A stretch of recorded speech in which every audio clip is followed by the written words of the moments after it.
بسم اللہ الرحمن الرحیم۔ السلام علیکم۔ آج ہم بات کریں گے دو اہم ایشوز کے حوالے سے۔ پاکستان تحریک انصاف نے عمران خان کی کل جو متوقع پیشی ہے اس کے حوالے سے جو ایک بڑا سرپرائز دیا ہے، اس کی تفصیل میں آپ کے ساتھ شیئر کروں گا۔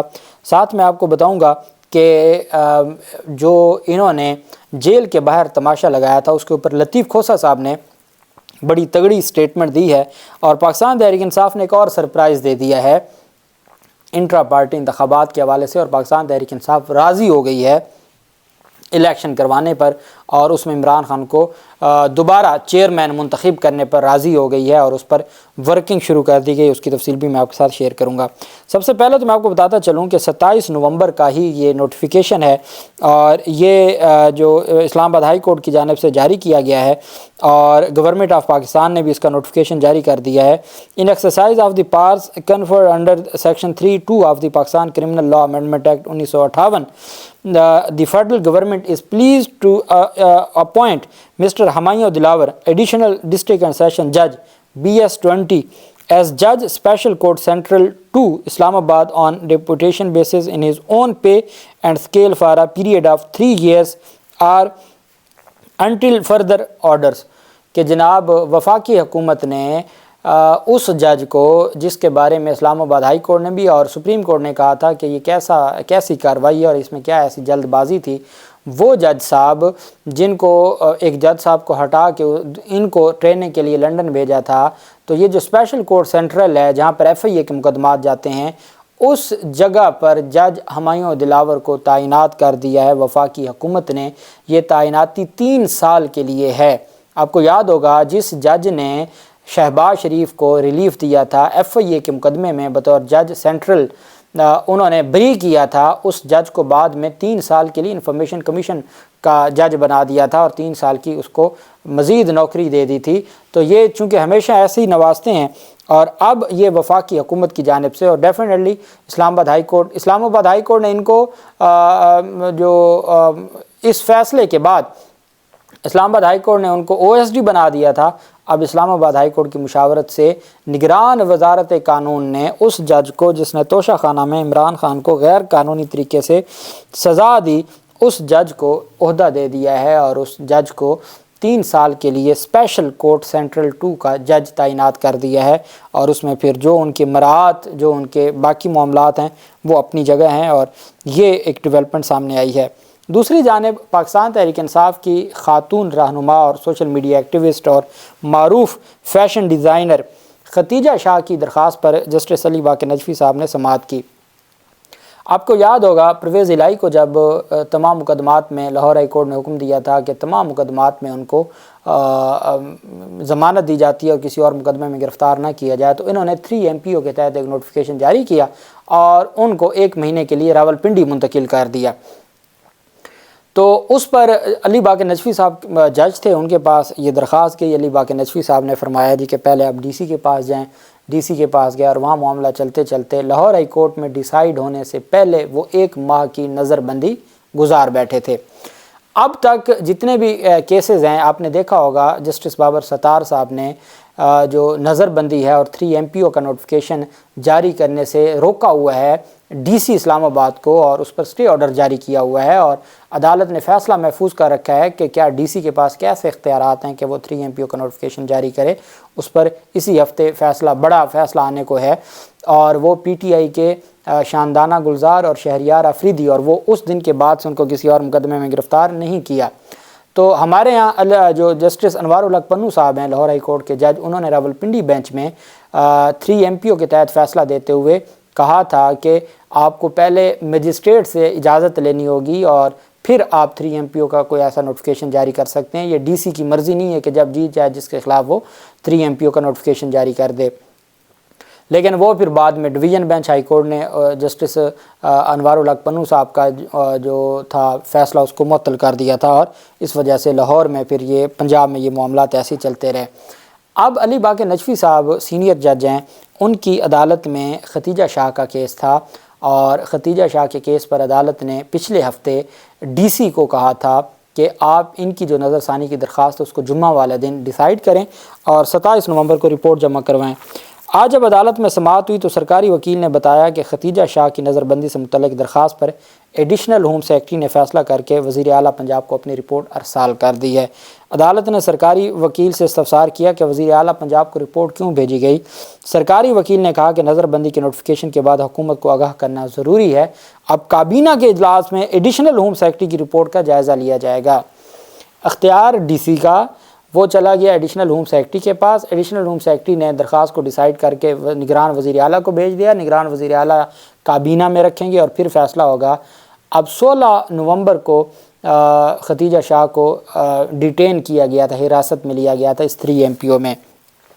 عدالت کو انہوں نے کہا جی ہمیں مزید ٹائم چاہیے۔ عدالت نے کہا کہ آپ اس معاملے کو جلد مکمل کرائیں۔ عدالت نے یہ ہدایت دی کہ آپ اس معاملے کو جلد مکمل کروائیں اور 30 نومبر کے لیے سماعت ملتوی کر دی۔ اب 30 نومبر کو بالفرض for the sake of arguments اگر ڈیسائیڈ ہو جاتا ہے اور یہ جو 3 MPO یہ کالعدم ہو جاتا ہے تو اس کے باوجود 15 دن گزار چکی ہوگی اس 3 MPO کے تحت، جس کو عدالت غیر قانونی قرار دے گی، وہ 15 دن گزار چکی ہوگی، ڈیٹین رہ چکی ہوگی ختیجہ شاہ، اگر 30 نومبر کو بھی فیصلہ آ گیا تو۔ دوسری جانب ختیجہ شاہ اور صنم جاوید کی جو درخواستیں ہیں، صنم جاوید اور ختیجہ شاہ نے توہین عدالت کی درخواستیں دائر کی ہوئی تھیں کہ جناب ہم نے لاہور ہائی کورٹ سے رجوع کیا تھا کہ ہمارے خلاف مقدمات کی تفصیلات دی جائیں۔ علی باغ نجفی صاحب کی عدالت تھی، انہوں نے رپورٹ مانگی، پولیس نے کہا 2 مقدمات ہیں دونوں کے خلاف۔ 2 مقدمات میں ضمانت ہو گئی۔ ضمانت کے بعد جب ان کی رہائی کا وقت آیا تو ان کو تیسرے مقدمے میں نامزد کر دیا، پھر چوتھے میں، پھر 5ویں میں نامزدگی شروع ہو گئی۔ جب تیسرے مقدمے میں گرفتار کیا تو انہوں نے توہین عدالت کی درخواست دائر کی علی باغ نجفی صاحب کی عدالت میں کہ جناب کی عدالت میں پولیس رپورٹ جمع کرواتی ہے اور پولیس کہتی ہے صرف 2 مقدمات ہیں، آپ درخواست نمٹا دیتے ہیں، ان 2 مقدمات کے بعد 6 ماہ پرانے مقدمے میں نامزد کر دیا جاتا ہے تو ہمیں انصاف کیسے ملے گا؟ عدالت نے اس کے اوپر رپورٹ مانگنا شروع کی اور وہ جمعہ کی جو ڈیٹ پڑتی رہی، 1 مہینہ کم از کم ہو گیا ہے توہین عدالت کی درخواستیں۔ اس توہین عدالت during the pendency of contempt petition, عدالت کی اس زیر التوا رکھے ہوئے 1 ماہ میں وہ مزید بھی 2 مقدمات میں نامزد ہو چکی ہیں اور ان کو آج تک رہا نہیں کیا گیا۔ 1 ماہ ہو گیا ہے، ان درخواستوں پر بھی سماعت تھی، IG پنجاب کی جانب سے جواب جمع کروایا گیا، عدالت نے ان درخواستوں پر بھی سماعت 30 نومبر کے لیے ملتوی کر دی۔ اور میں نے آپ کو کہا کہ توہین عدالت اس وجہ سے کی تھی کہ جو پہلا ان کی جانب سے توہین کی گئی اس پر ایکشن ہو، لیکن انہوں نے مزید مقدمات میں بھی شامل کرنا شروع رکھا اور یہ سلسلہ انہوں نے بند نہ کیا۔ دوسری جانب پرویز الہی کی درخواست پر جسٹس شہرام سرور نے پرویز الہی کی ضمانت کی درخواست پر سماعت کرتے ہوئے فریقین سے جواب طلب کر لیا۔ پرویز الہی کے وکیل عامر سعید راہ نے دلائل دیتے ہوئے کہا کہ پرویز الہی پر پرنسپل سیکرٹری کی تعیناتی کا بے بنیاد مقدمہ درج کیا گیا۔ اینٹی کرپشن لاہور نے سیاسی بنیادوں پر مقدمہ درج کیا اور ہم نے قانون کے مطابق یہ ساری کارروائی کی ہے۔ عدالت نے کہا کہ ٹھیک ہے، اس پر ہم طلب کر لیتے ہیں ریکارڈ، اور ریکارڈ طلب کرنے کے بعد پھر ہم دیکھ لیتے ہیں کہ آپ کی درخواست کا کیا کرنا ہے۔ دوسری جانب پاکستان تحریک انصاف کے چیئرمین عمران خان کے وکیل لطیف کھوسہ صاحب نے جب آج القادر ٹرسٹ کیس میں سماعت ہو گئی تھی، اس کے بعد انہوں نے میڈیا سے گفتگو کی۔ لطیف کھوسہ نے کہا کہ آج اڈیالہ جیل کے باہر ایک ڈرامہ رچایا گیا، وہ بشرا بیگم کے ساتھ جو بدتمیزی ہوئی، لیکن اس ساری صورتحال کے باوجود بھی عمران خان نے کہا کہ ہم الیکشن میں بھرپور طریقے سے حصہ لیں گے۔ اڈیالہ جیل میں قائم عدالت میں عمران خان کے جسمانی ریمانڈ کی استدعا مسترد کی اور لطیف کھوسہ نے اڈیالہ جیل کے باہر میڈیا سے گفتگو کرتے ہوئے کہا کہ ہماری نظر میں القادر ٹرسٹ کیس ختم ہو گیا ہے، عمران خان کے خلاف باقاعدہ مہم چلائی جا رہی ہے، یہ میڈیا ٹرائل کیا جا رہا ہے۔ انہوں نے کہا کہ ہم نے عمران خان کے جسمانی ریمانڈ کی مخالفت کی، جس پر عمران خان کے جسمانی ریمانڈ کی استدعا مسترد کی گئی اور جوڈیشل ریمانڈ منظور کیا گیا۔ لطیف کھوسہ نے کہا کہ نیشنل کرائم ایجنسی نے خود 35 ارب روپے سپریم کورٹ کے اکاؤنٹ میں بھیجے، 190 ملین پاؤنڈ کی رقم سیدھا سرکاری خزانے میں آئی ہے۔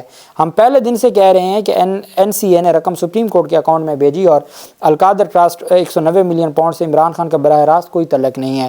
انہوں نے کہا نیب کا ادارہ سیاسی انتقام کے لیے بنایا گیا ہے، شریف برادران کے کیسز میں نیب اب سہولت کار بن گیا ہے، نواز شریف کو اقامے پر نہیں نکالا گیا، 10 والیومز موجود ہیں۔ لطیف کھوسہ نے کہا کہ منی لانڈرنگ کے حوالے سے اسحاق ڈار کا بیان آن ریکارڈ ہے، سائفر کیس میں کل عمران خان کو پیش کرنے کے کوئی آثار نظر نہیں آ رہے۔ انہوں نے کہا نگران حکومت اگر کسی کو سیکیورٹی فراہم نہیں کر سکتی تو مستعفی ہو جائے۔ عمران خان کے وکیل نے کہا کہ نیب نے آج بھی 25 سے 30 نکات پر مشتمل دستاویز پیش کر کے جسمانی ریمانڈ مانگا۔ عمران خان نے کہا کہ نیب والے 10 منٹ سوال پوچھتے ہیں پھر گپ شپ لگاتے ہیں۔ میں نے عمران خان کو نیب کی تفتیش سے ذرا بھی پریشان نہیں دیکھا، حالانکہ 13 گھنٹے تفتیش کی گئی۔ انہوں نے کہا کہ اگر -1 اور 2 کا فارمولہ اب بھی چلائیں گے تو ملک آگے نہیں چل سکتا۔ یہ لطیف کھوسہ صاحب کی سٹیٹمنٹ آئی ہے۔ پاکستان تحریک انصاف نے کل کی جو عمران خان کی پیشی ہے اس کے حوالے سے کارکنان کو کل اسلام آباد میں جمع ہونے سے روک دیا ہے۔ پاکستان تحریک انصاف کا کہنا ہے، جو پیغام دیا گیا ہے آفیشلی PTI کا، کہ عمران خان کی سلامتی، سیکیورٹی اور ماضی میں ان کی زندگی کو خطرے میں ڈالنے کی سرکاری کوششیں کسی سے پوشیدہ نہیں ہیں۔ عمران خان کی سلامتی اور سیکیورٹی اولین ترجیح اور سب سے اہم ہے۔ ملک بھر سے لاکھوں کارکنان اپنے محبوب قائد کے استقبال کے لیے جانا چاہتے ہیں۔ خیبر پختونخوا میں بدترین سرکاری مداخلت اور پرتشدد ہتھ کنڈوں کے باوجود نہایت جرأت اور بہادری سے والہانہ نکلی عوام عمران خان کی مقبولیت اور ان سے قوم کے گہرے تعلق کی واضح نشانیاں ہیں۔ پنجاب اور اسلام آباد پولیس مقامی انتظامیہ اور وفاقی اور صوبائی نگران حکومتوں سے عمران خان کی سیکیورٹی کے فول پروف انتظامات یقینی بنانے کا مطالبہ کرتے ہیں۔ جبر و فسطائیت اور شر اور شرارت کی راہ پر گامزن حکمران 9 مئی کی طرز پر کسی نئے فالس فلیگ آپریشن کی تلاش میں ہیں۔ لاقانونیت کی راہ پر چلتی دستور سے منحرف سرکار انتشار کی آڑ میں انتخاب سے فرار کی طاق میں ہے۔ ہمارے امن پسند کارکنان شرپسندوں کو انتخاب سے بھاگنے کا ادنا سا جواز بھی فراہم نہیں کریں گے اور انتخاب کے دستوری، جمہوری اور قانونی راستے سے عوام کے ساتھ مل کر ظلم و بربریت کے راج کو دفن کریں گے۔ ظلم پر انصاف غالب آئے گا اور جلد انشاءاللہ پوری قوم اپنے محبوب قائد کا تاریخی استقبال کرے گی۔ لیکن فی الحال پاکستان تحریک انصاف نے کہا کہ ہم نے وہاں پہ اسلام آباد نہیں جانا تاکہ ان کو موقع نہ ملے کہ جی یہ تو بڑی گیدرنگ ہو گئی ہے اور عمران خان کو لائیں گے تو سیکیورٹی خطرات ہوں گے، تو ان کو بہانہ نہ ملے۔ یہ پاکستان تحریک انصاف نے باقاعدہ اپنے کارکنان کو روک دیا ہے۔ دوسری جانب جو کہا گیا تھا کہ 20 دن کے اندر اپنے انٹرا پارٹی انتخابات کروائیں، میں نے آپ کو کہا تھا یہ پاکستان تحریک انصاف کے لیے ایک بلیسنگ ہے۔ عمران خان جیل میں بیٹھے چیئرمین کا انتخاب لڑ سکتے ہیں۔ دوسری بات یہ ہے کہ پاکستان تحریک انصاف کو انٹرا پارٹی الیکشن کے نام پر وہ اپنے آپ کو ایکٹیو کر لیں گے اور ایکٹیو کر کے وہ انتخابات میں حصہ لیں گے اور وہ جو انٹرا پارٹی الیکشن میں اگلے جو جنرل انتخابات ہیں اس کی تیاری بھی کر لیں گے۔ پاکستان تحریک انصاف کی کور کمیٹی نے انٹرا پارٹی انتخابات کرانے کی منظوری دے دی ہے۔ یہ پاکستان کی تاریخ میں پہلی دفعہ کسی سیاسی جماعت کے انٹرا پارٹی انتخابات کو کالعدم قرار دیا ہے الیکشن کمیشن نے، اور وہ PTI ہے۔ اور آگے PTI بھی اتنی دلیر جماعت ہے کہ انہوں نے کہا ہم دوبارہ کروا لیتے ہیں، حالانکہ نون لیگ کے انٹرا پارٹی انتخابات ہوئے تھے، 5 کے 5 عہدے بلا منتخب تھے۔ PTI انتخابات کے لیے تیار ہے اور کور کمیٹی نے انٹرا پارٹی انتخابات کرانے کی منظوری دے دی ہے۔ PTI نے الیکشن کمیشن کے فیصلے کی روشنی میں انٹرا پارٹی انتخابات کرانے کا فیصلہ کیا ہے۔ ساتھ پاکستان تحریک انصاف الیکشن کمیشن کے فیصلے کو متعلقہ عدالت میں چیلنج کرنے کا بھی فیصلہ کیا گیا ہے اور اس کو مد نظر رکھتے ہوئے انتخابات میں جانے کا بھی فیصلہ کیا گیا ہے انٹرا پارٹی انتخابات میں۔ اللہ پاک پاکستان کا حامی و ناصر ہو۔ بہت شکریہ۔ اللہ حافظ۔ پاکستان زندہ باد۔